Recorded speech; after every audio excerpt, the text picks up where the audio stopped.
Well, greetings and thanks for joining us on another episode of Lightbulb Moments. We're glad you're with us today. This is episode number 130. To subscribe to our YouTube channel to see past episodes of Lightbulb Moments. Also, we have made this into a podcast, so we are taking these particular sessions and creating versions of it that are podcast friendly. So thanks for joining us. I'm Tom Kuhn. I'm the host and curator of Lightbulb Moments. I'm also CEO and founder of Qnity. What is a lightbulb moment?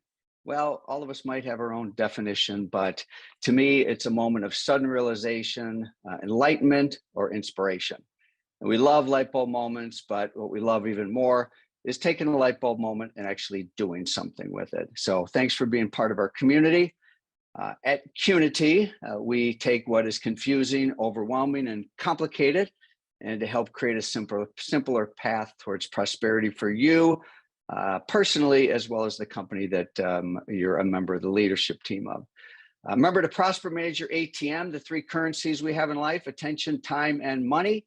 And thanks for spending your precious attention and time with us today. We love hearing from you. Always love comments about past episodes, or maybe you have a light bulb moment of your own, or maybe you have a guest you might want to suggest. So certainly stay in touch with us. Last week, we had a special guest, as we do this week. Last week's guest was Roderick Samuels. Wow, what a great session with Roderick, excuse me. Second time I've had a chance to be with him. Last time I was with him was maybe about a year and a half ago when I was with he and his wife, Lauren. And it was really nice to be able to spend time with Roderick again and get some of his points of view. So definitely check out that episode. It was a great episode, and he just had a lot of wisdom, and a lot of passion comes from this gentleman. So check it out. This week, joining us, we'll bring her to the mic in a little bit here, is Kelly Ehlers. And one of the things that she's going to be talking about is social media. And she said, change is coming in 24. And her soundbite is, it's coming in hot and changing a lot. So we'll invite Kelly to the mic in a little bit here. A couple things on the calendar coming up. We do have a workshop coming up. We call it Exit, but what it really is for those that are looking to grow, go, or even let go. This workshop's coming up on October 22nd in Atlanta, Georgia. I have been researching, I've been interviewing, I've been creating case studies. I'm going to be sharing several things, including keys to getting the business valuation you want and what to do about it now, regardless of where you are in the process of growing your business, creating an exit plan, or even deciding to just let go. So that session will be, like I said, in Atlanta, Georgia. And it really is to address the issue that many businesses are going to go into transition in the upcoming years, but many are not prepared for that. So we will certainly go through 7 key questions to ask before planning to exit your business, which is a multiple year process, and cover a lot of other good stuff. A little bit more on generational type transitions of ownership for my Lightbulb moment of the week. I'll come back to that. Also, we have coming up, for those of you that are eligible, we have the 13th annual 2 to 10 conference in Atlanta, Georgia.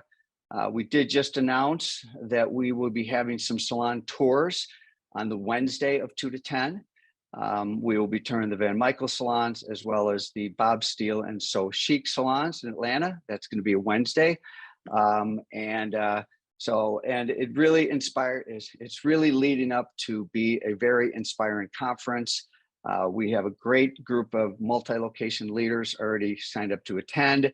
I believe we will hit our capacity as we do each year. So if you're qualified, you're multi-location and you've been invited, or if you're looking for an invitation, let us know. There's several reasons to attend 2 to 10. Part of it is being around multi-location peers and really having data. The 2 to 10 conference 13 years ago really started out with data, and every single year we've had data.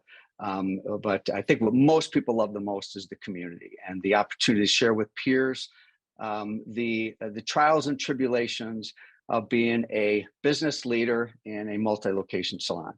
A great speaker, Jay Van Bayville. I haven't actually met him yet, but everybody's ranting and raving about him. So we got a great keynote. All right, other things. Don't forget to check out episodes by Erin in her Money O2 podcast. We had a recent episode with John Paul, which was really great to hear. All right, let me get to my light bulb moment of the week, which I think will be a good segue over to Kelly. So I just, over the last several days, have attended parts of the Aveda Congress Festival in Minneapolis. And it was a great event, well attended. And wow, it was just great to see a lot of people that I've known for a very long time. And there was some lessons to come out of that I want to share, and this will kind of be a segue into Kelly in a moment here. But I guess the one of my roles at the conference was on Saturday.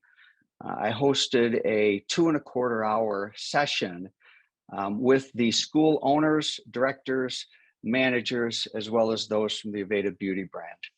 And my job really was to just facilitate conversations. And so we used our facilitation method with 9 grids, how we break up groups, how we do the topics. And so it went really well because, again, my objective was just to get people talking to each other on critical issues and to create some innovation.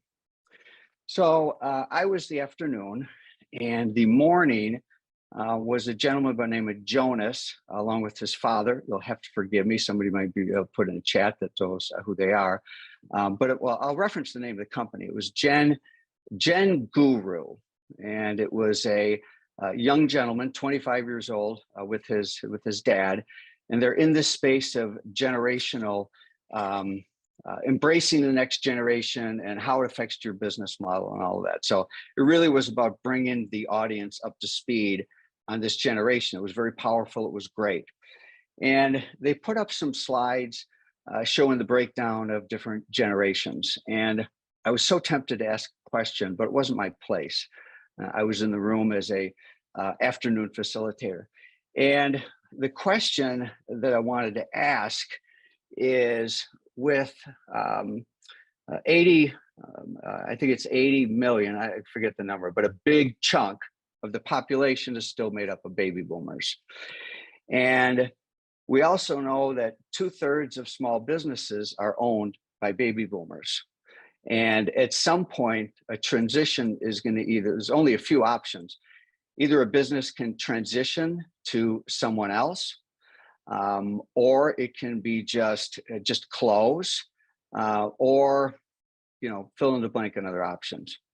And to me, the generational opportunity that's not really being talked about in the beauty industry is the incredible opportunity for the upcoming generation to have fairly valued small businesses that's taken a generation to build, and to really say, wait a minute, in terms of a career in beauty, a career in beauty could mean a faster track to opening, to being an owner of a salon business or spa, and to do it in a way that it has the highest likelihood of success. The highest likelihood of success for a salon opening, for a new salon owner, is to buy a salon that's already in place.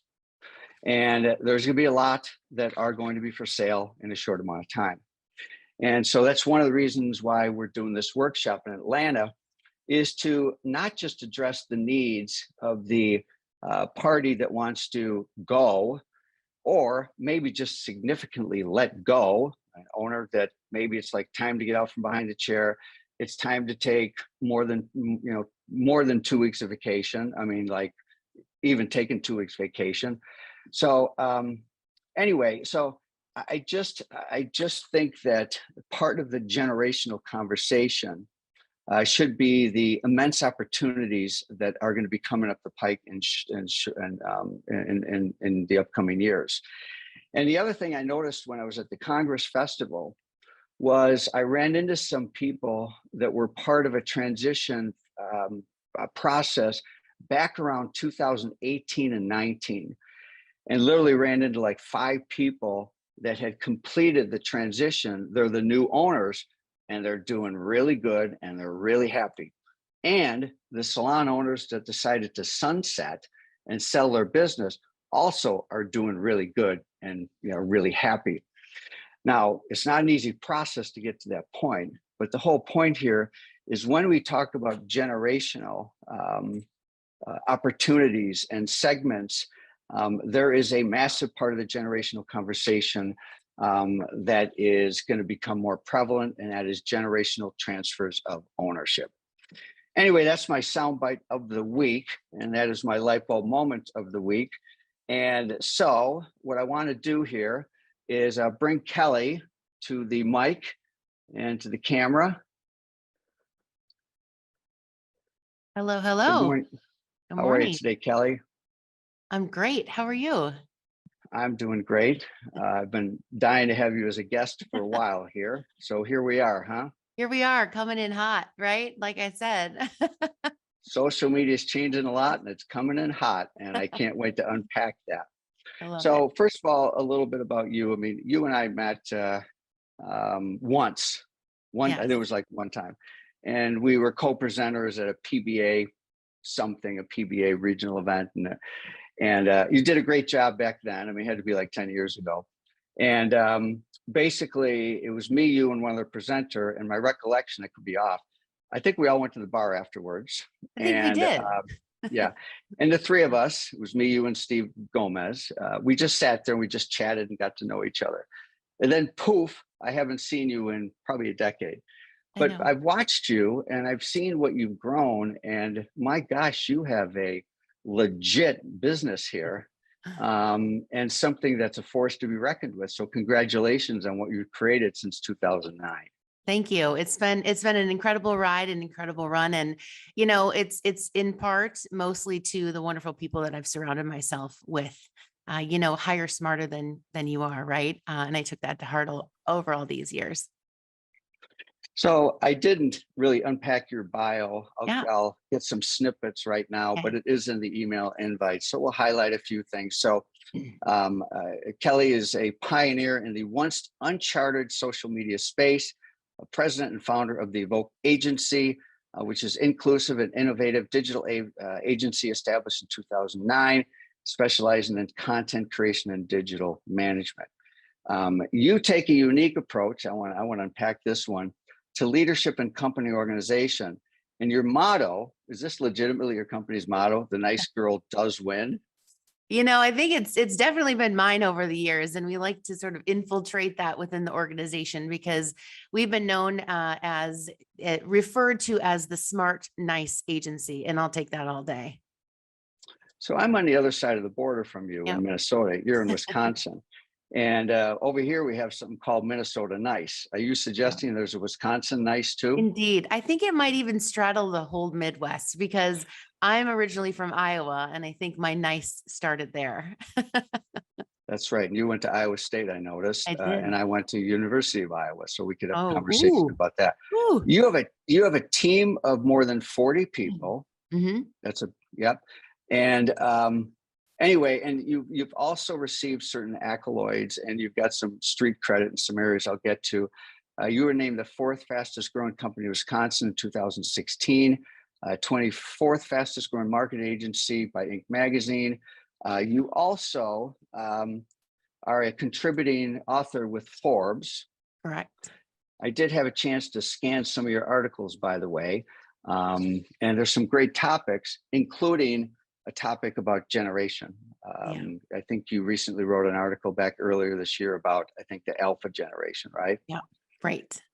So your articles are about ChatGPT. You talk about the thread, which I don't think anybody knows anything about that. You got a ton of followers. You won a Titan Award in the state of Wisconsin. So you got some great street credit. Thank you. It's the hustle is real, Tom. Well, and let's go back a little bit here because you said your mother was a hairstylist or is a hairstylist. She's the kitchen hairstylist now. Isn't that the saying? Because she actually retired, but she was a salon owner and stylist for 40 years. And so I grew up in the back of her salon back in the day when there were no electronics, just my light bright, just my good old light bright, dusting shelves, doing all of the things. So the salon industry is no doubt in my blood, and very proud of that. I also would be remiss if I didn't mention the teas, Yes. which has really filled a very big gap. Just give us maybe a 20-second on the teas here. Yeah, you bet. So working in the industry for, 13 plus years, we really noticed a void in the marketplace as far as the salon professional media, right? So we thought, hey, we're going to come to the table, be an intentional firebrand, and shake it up a little bit. So we focus on smart, candid reporting, diversity and inclusion, texture, gender equality, mental health, all of the topics that we're seeing in consumer beauty, but we're not leading over into the pro beauty space. And so we're here to do hair, culture, beauty better. We're uncovering communities and having conversations better and in a unique and different way. So, ultimately we want to elevate the hairdresser, and that is the soapbox that I will stand on and shout from the rest of my career. And those are the types of things that we're doing at the Tees. You mentioned in your conversation, I circle this, that elevate the industry from grandfather to guidance counselor. Yes. We've got some alignment, because I often talk about helping professionals in the industry from cradle to grave. Oh, okay. Cradle really being the students, and grave is a nice sunset into what's next in their life at whatever's appropriate to them. So I see a lot of alignment. Yeah. Now, before we get into the core components of social media that are changing, what it Yeah. might look like for our listeners here, I have to be transparent with you. I'm not very active in social media, Yeah. and sometimes I wonder, and there's a lot of personal reasons for that. I don't necessarily like. I don't need to let the world know that I love my wife and daughter and my son on the designated days to I acknowledge didn't them. do that either. Yeah. And I don't need to, and I'm not being critical of anybody, that I don't need to post my meals or anything like that. And I'm pretty inactive. Okay. And at the same time, I know a lot of other really, really successful people that are not in social media at all. Yep. So this is maybe a little personal advice to me, if you'll indulge me. So am I really missing the boat by not being more active in social media? I don't think you need to be active per se in putting out your content, but I do think that you need to be consuming the media at some point, right? So whether it is Facebook, Instagram, or it is TikTok, just from that relevancy perspective, I mean, even, I admittedly am not an avid consumer. Certainly, I should probably say I am, right? A handful of hours a day, but it's important to know what cultural trends, movements, and topics are out there. So at least like give it a couple blushes a day. But as far as posting your daughter on National Daughters Day, what the naive user does not know is that that's an algorithm play. And we'll get into the algorithms a little bit, and AI and algorithm play, because now the social media channels have identified the face of your daughter, the relationship with, and can now feed you different content based on that. So I sat that one out as I do some of those other trends. Well, I should clarify what I'm saying in terms of missing the boat. I actively do consume, Okay, great. and Wonderful. but I'm a spectator, and And yeah. So And I think that's fine. I think it's fine to be a spectator, engage where you want and when you want. Keep in mind that when you like content, you share content, you view content, that's all going to shift your algorithm. So, sometimes you're like, I haven't seen any of this. Somebody's talking about what, Taylor Swift and Travis Kelce. What? It might be because you aren't engaging with that content. So the more you're engaging with that content, the more the algorithms are going to feed additional content to you. So keep that in mind when you are consuming, but I do think that's an important part. Not necessarily that you have to participate, but consuming is great. all right, let's get to the topic on what's changing and why it Okay. really matters. And I'm going to be listening. I actually invited some other people to be on this session today in particular, because I think you're going to share something very important with us. So let's go for it. So what's Right. changing? Yeah. So I think what we're going to see in 2024 and as we round out 2023 is with the emergence of, obviously TikTok is not new, right? But we're seeing other platforms try to compete with the pull of TikTok. What I mean by that is, live content, less edited content. But if I zoom it all back, what brands are doing wrong right now is the bigger brands get, maybe the bigger a salon network gets, they're treating social media like TV, print, out of home, billboards, right? It's just too vanilla and there's not enough output.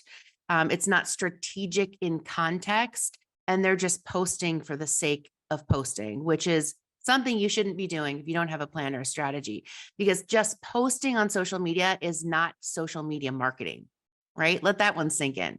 Just because you're posting on social media does not mean it's social media marketing. So really pulling it back to think about the content that you're posting. We can get into content certainly, but we take a look at consumer centric versus channel centric. So be on a social platform because your consumer is there, right? Let's say your demographic might be women, 45 plus, right? In your local area.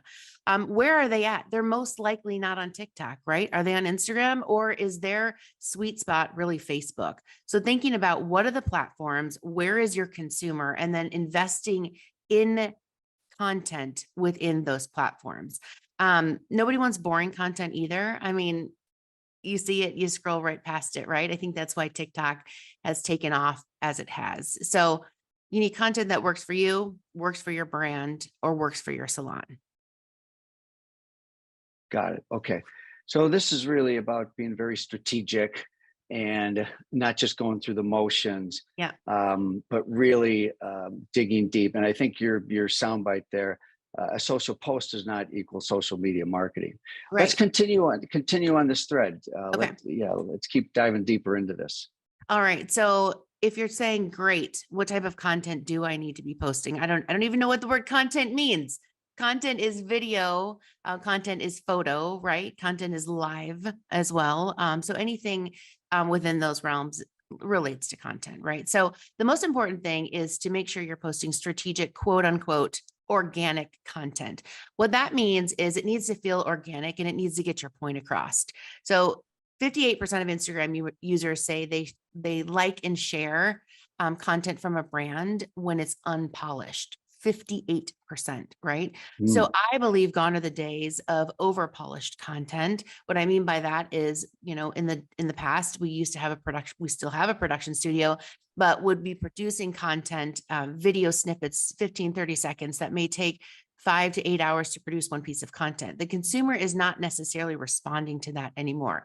Needs to be a bit more unpolished. Also thinking about what value does it bring, right? So back to the vanilla. Don't go vanilla. It needs to fall in one of these categories: education, inspiration, entertainment, support, motivation, humor, relevancy, and connection. Oh, I'm not going to be the only one to ask you to repeat that one. All right. Here we go. All Education, right. Yep. inspiration, Yep. entertainment, support, motivation, humor, relevancy, and connection. So what value is your piece of content bringing, right? We do a lot in the pro space on the education and inspiration standpoint, right? And then you'll also see some of the, entertainment, humor, and the memes, the trending content that's out there. And then making sure that it's relevant, right? So if you're a salon owner and you're saying, what does relevancy mean to my audience? Well, we can all achieve the perfect blowout when we're sitting in your chair, right? But when we go home, we don't know how to do it. We're not going to recreate it. So what type of content could be relevant to your consumer? Might be something like, here's how you hold a round brush, right? Here's how you section the hair if you want this desired look. That also is education for our consumers as well. Gotcha. So, all right. So I'm trying to think of like a before and after example. So what a client might have done, and maybe you can use one of your own case studies without revealing a client's name. So what did they do in the past, and what are they doing now?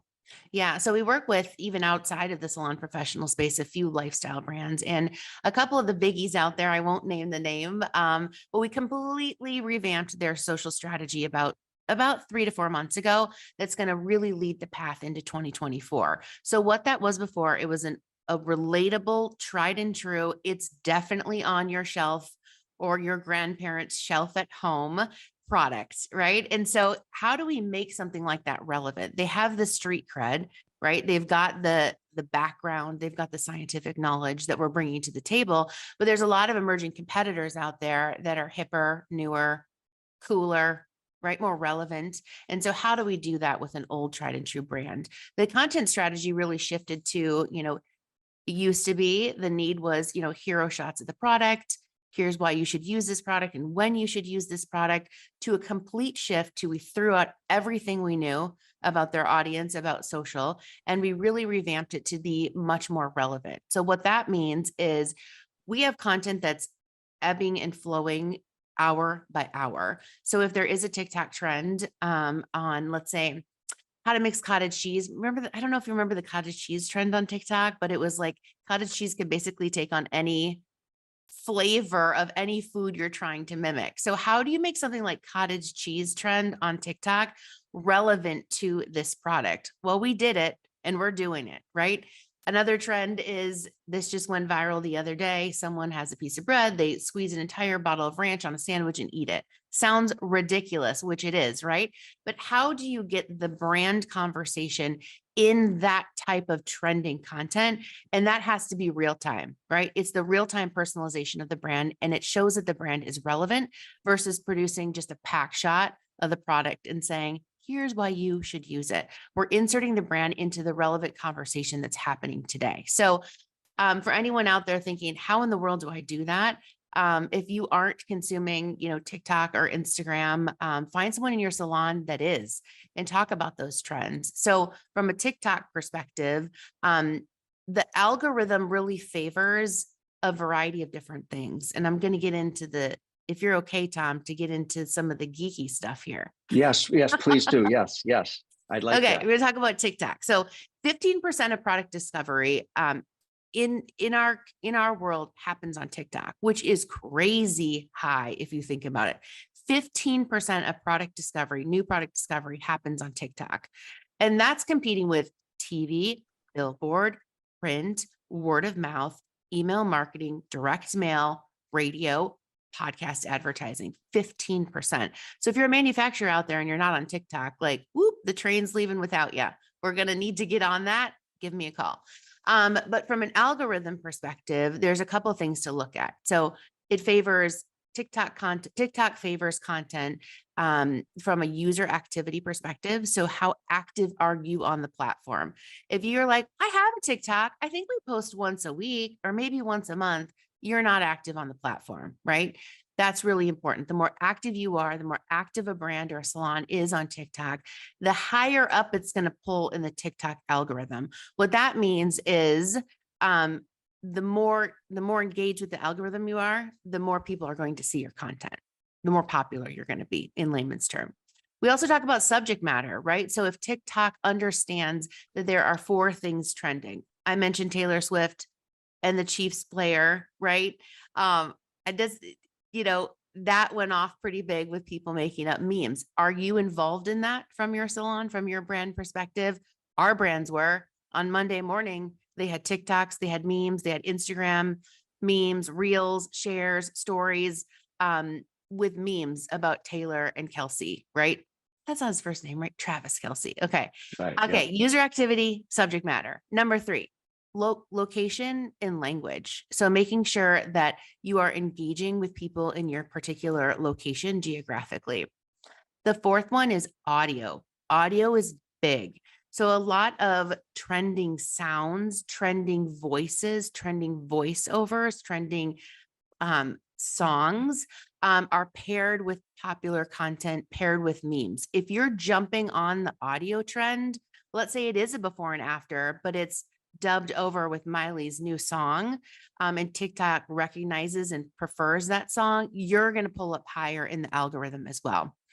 So to round this out, the most valuable content on TikTok specifically is video views and engagement, right? So making sure that we have views and engagement. And then finally, the content gold, if you will, is tagging onto an audio trend plus a video trend.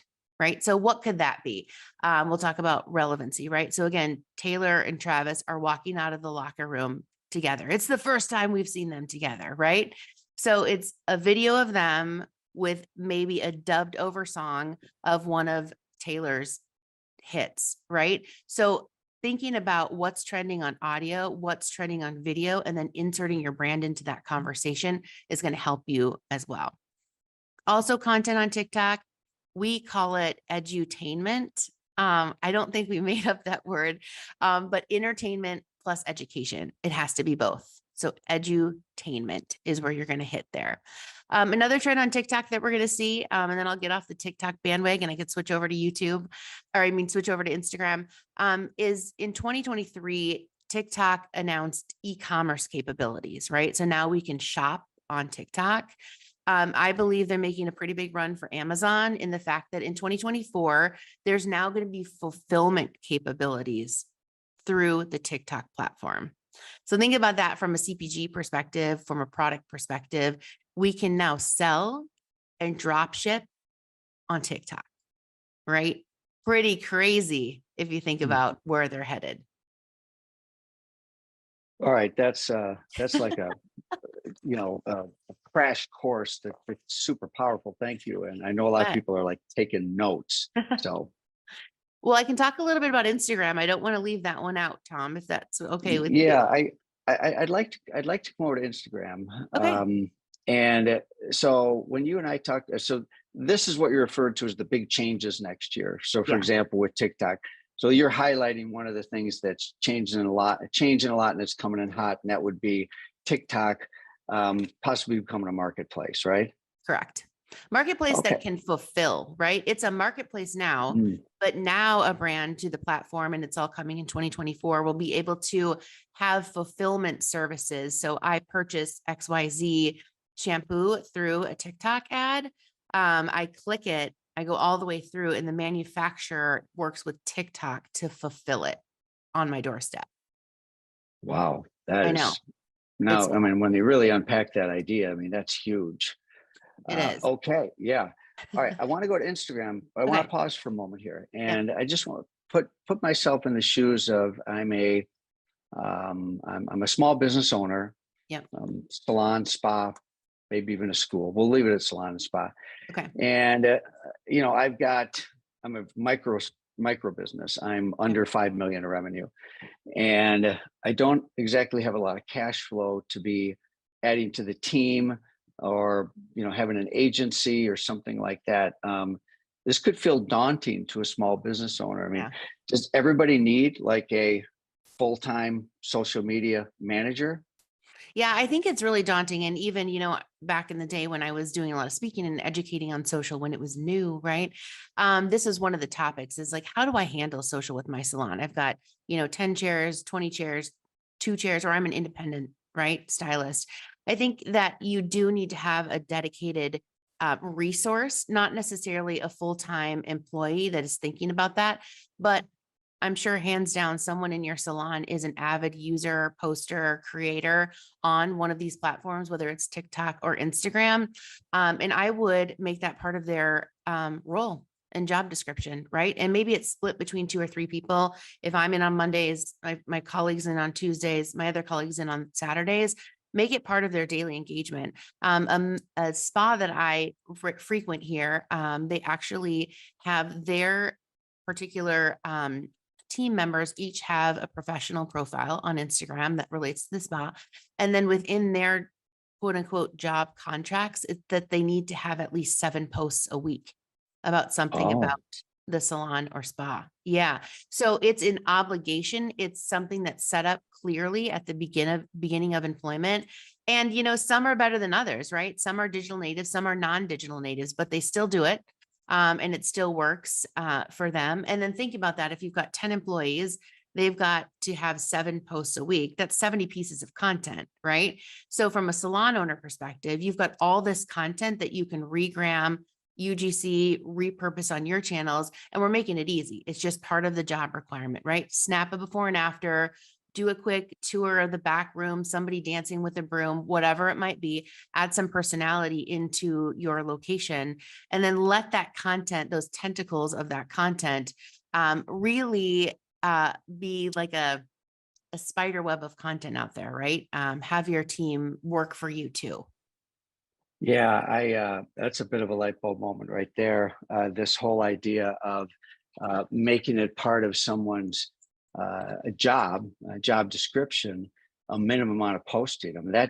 that's a new idea. Maybe someone else can Yeah. put in the chat that they've done that, but I have not heard that before, where a business actually put for a frontline Yep. producer that part of their job requirement is at least 7 social media posts a week. That's Yeah. yeah, And here's the thing is that from an algorithm and feed perspective, right? So the woman I go to, her name is Anne, and I see Anne's post because I engage with it because I'm interested in what she's doing. I'm interested in the specials. I'm interested in the new products that are coming. I'm interested in the new techniques that are happening. And so I engage with her, like that content, message her on Instagram. And so her content is pulled to the top of my algorithm. What that means is I will see her stories more often than perhaps the salon itself. Right. So you yeah. think about those individual relationships that you have with your stylist in particular. You're following them, you're interested because they're an integral part of your life and how you feel. And so there's that trusted advocacy there too. So I know James in the chat just posted, should we have someone collecting content daily on the salon floor? And that relates back to it. Yes, absolutely. Yes. Maybe somebody has, again, a day of the week, you have minimum required posts. Maybe somebody curates that specifically for the salon. Pick somebody who's passionate about it. You've got new stylists coming right out of school. They're probably consuming 3 to 4 hours of social content a day. Let them be part of the solution and the brain power and creativity behind the salon. Yeah, it's great. I love it. Let's go to Instagram. All right. And you might also be addressing something you and I discussed, which was the concept of Insta famous. So tell Yeah. us about Instagram. Okay, so Instagram, this is, I think, going to be a light bulb moment because we consume Instagram, we scroll, we look at the stories on the top, right? Like what's new, what's happening. But there's actually 4 algorithms working at once within Instagram. An algorithm, in very layman's terms, is the formula behind the scene for when and how your content is seen and fed to people. So you think, oh, I just think it's being fed to me. I like it. I'm going to click it. I'm going to engage. No, there's actually 4 different ways that the algorithm is working. So there's a feed, an in-feed algorithm. So if you're scrolling on Instagram, that's your feed, right? There's an explore section on your Instagram. So if you go to the explore tab, all of that content is aimed directly at you based on exactly what you're engaging with. None of it is chance, right? It's the age old, like, wait a second, I didn't buy those shoes and now it's targeting me on Instagram. Yep, that's exactly what's happening. There's reels, and then there's stories. So each of these 4 algorithms you can play into, right? Making sure that you are on the feed, you are doing reels, you are doing stories quite frequently, and then that you do get into the explore page as well. So 4 ways that you can really engage on Instagram. Each of these algorithms are based on signals. So signals are the type of action a user takes on the app. In other words, what is the post comprised of? Are you asking them to buy? Are you asking them to share? Are you asking them to like? Are you asking them to DM you? What is the signal that you are asking them to do? That is how the algorithms feed content to you. I can assure you, for better or worse, none of it is chance. Marketers like us, again, for better or worse, are the ones from a paid perspective targeting you so we can perk your ears and eyes and your buying capabilities within the platform for brands purposes. Instagram prioritizes video. I'm going to be so bold as to say, if you're posting just photos on Instagram, don't bother. Yep. It prioritizes video. And that's really, really important. Again, remember back to the beginning, we don't want vanilla content. We don't want overproduced content. So a lot of times, salon owners or brands might be saying, oh my gosh, who in the world is going to have the budget to do videos every day? Well, remember those 6 or 7 stylists that you're engaging to post on your behalf? They could make a video in 10 seconds, edit that sucker in Canva, and have it up in 2 minutes. We recently did a challenge here at the Evoke agency. We've got a summit that we do once a quarter. And for something fun, we gathered our teams into small groups and said, make a piece of content. You've got 20 minutes. Make a piece of content that represents one group had the people, one group had the process, and one group had our clients. And people were flying around here taking video. It was so cool. I'll have to share them with you at the end, Tom. And our content creators, not videographers, right? Our strategy team had their iPhones up, taking videos. They edited it in Canva and had a post over into our shared Google Drive in 20 minutes. And they were amazing. So I think you just need to tap into your team to do this. So video can be as easy as like hair flip, right? It doesn't need to be like, hello, it's Kelly Ehlers from the Evoke Salon, right? Nope. Too overproduced. We want to have it quick take, fun, and showcase the personality and the work that you're doing. Also important on Instagram to collaborate with others. So this is new. You might see, for example, one popped up in my feed. A friend of mine has her own Instagram, right? Her personal one. And then she has a jewelry company. And I often don't engage with either. But what I saw in my feed this morning is that the two were in collaboration, which then pushed that content into my feed because I follow both. So the collabs with other users, really important. Let me give you an example of how that could work with the salon. The salon and the wine bar down the street, right? They do a collab on come over for sips and clips on Monday night, at 7:00 at the salon. The wine bar is going to bring wine and treats, and we're going to have $20 trims. I'm totally making this up.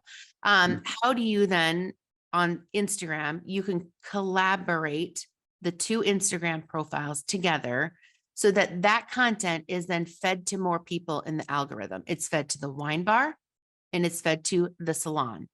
So the algorithms are also preferring collaborations. What they're trying to do is make sure that Instagram stays relevant, right? So we've got influencers that are creating content, and Instagram doesn't like that. They want the content to live on their platform within their two content creators, the wine bar and the salon. And then the other one is, back in the day, it was really easy to grow an Instagram. It was like, poof, there went our followers. We hit 1 million, right? This is now nearly impossible. So if you are frustrated and you say to your social media agency or team, why do we not have 50,000 followers yet? It's because it is a slow and steady race. That is about engagement. It's about consistency. It's about favoring the algorithms, and it's going to take a heck of a long time. Unfortunately, the way that you can get around this is paid, right? So Instagram wants all of the money. So does TikTok. So does Facebook. If you are not boosting, if you are not creating ad sets and promotions through Facebook Business Manager on Meta, and you are not putting any paid behind content, you're going to fall lower within the algorithms. There's a variety of ways you can do paid. If you want lead generation, customer acquisition, you can signal those ads for that action. If you want people to like your page or engage with your page, you can pay to do that as well. This doesn't need to be a huge budget. Let's put $5 a day towards it. It needs to be something, $2 a day. How Facebook Business Manager works is it's essentially like a bank account. You put in $100 and say, hey, Facebook Business Manager, I will pay you $5 a day. And here's what I want these ads to do. Encourage people to like my page, encourage people to click through for appointments or referrals, right? And how it works is every time those $5 go away each day, it chips away at that $100 that you put into the bank of Meta. And that's kind of how it works. So you can set parameters around that. So that might be a little more than you wanted to know about Instagram. Well, Qnity organizes our small business around 5 different functions of the business: marketing, education, operations, human capital, and finance. And so this is a great dive into the function of marketing. And I'm certainly going to be pushing this out to all our clients to say, hey, you really need to watch this because it's very powerful. And what you gave us was actually a lot of prescriptions around it. So you went a little deeper than most of my guests, and which is totally appropriate and appreciated. So Kelly, great job. Thank you so much You today. bet. You bet. Uh, Amazing. It was incredible to share. so everybody, let's give Kelly a virtual round of applause by virtue of a shout. Give her a little bit of feedback. Good morning, Jana. Thanks for your feedback there. And Kelly, you are an official member of our Brain Trust, which means you Ooh, should have a $1 million light bulb coming your way. I love it. And then of course, to stay in touch with us because we have a celebration of light bulb moments next May. And Awesome. given you're a member of the Brain Trust, we're certainly going to send you an invite. Wonderful. So I'll be you happy to just, be there. yeah, I got to call you offline. My head is kind of spinning here a little bit, so I'll call you later. But your assignment is complete, and your Okay. contribution is much appreciated. So again, thank you, Kelly. You bet. All Thank you right, so much for having me. all right. Read some of the comments if you can, and with Will the do. rest of the group here, we'll wrap up here pretty quickly. I don't know. I've already went through the announcements. Shout out to Lightheart Sanders, who helps sponsor this podcast and live session, as well as Ally Health, which is a virtual on-demand, virtual mental health care. Subscribe to our YouTube channel.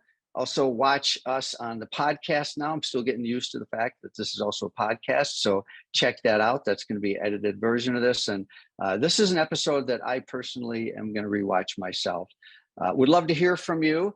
And also, we are looking forward to seeing you next week. We do have a guest next week. You'll find out who that is very soon.